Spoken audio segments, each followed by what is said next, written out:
very often they are defective people. Either they are people who simply can't function successfully in society, that is, they are losers or antisocial misfits looking for company, or they are escapists or adventurers who don't really want to serve our cause, but who are looking for some politically incorrect diversion, some politically incorrect self-gratification.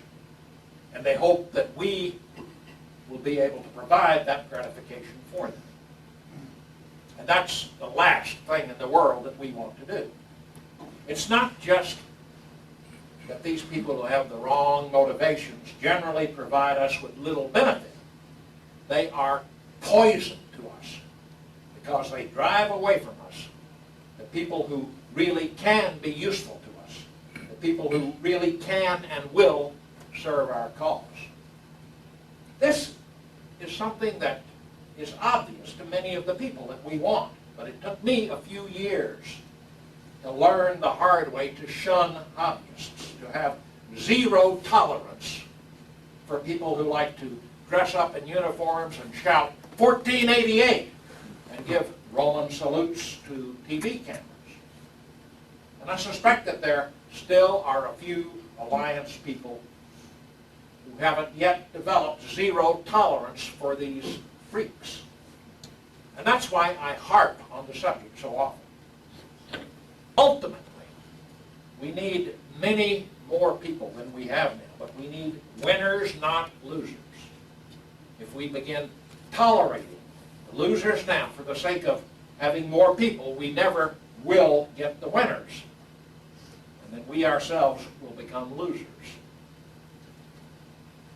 You know, people who talk about fighting the enemy in the streets really aren't interested in winning. They just get a buzz from talking about fighting the enemy in the streets. Their talk is pure self-indulgence, pure hobbyism. We're a long, long way from the point where we'll be able to gain any advantage in the streets.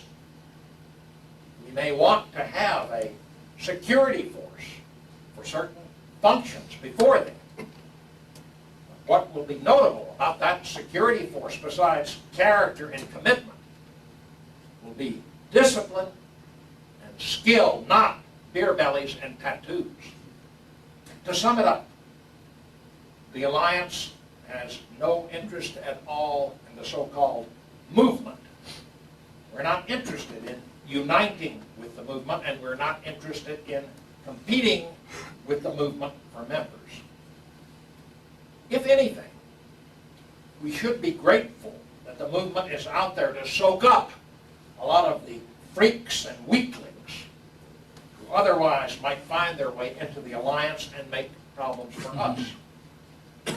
In this regard, I was sorry to note that both Aryan nations and the Church of the Creator have, for all practical purposes, died within the last few weeks, because those groups used to be magnets for people that we prefer to avoid.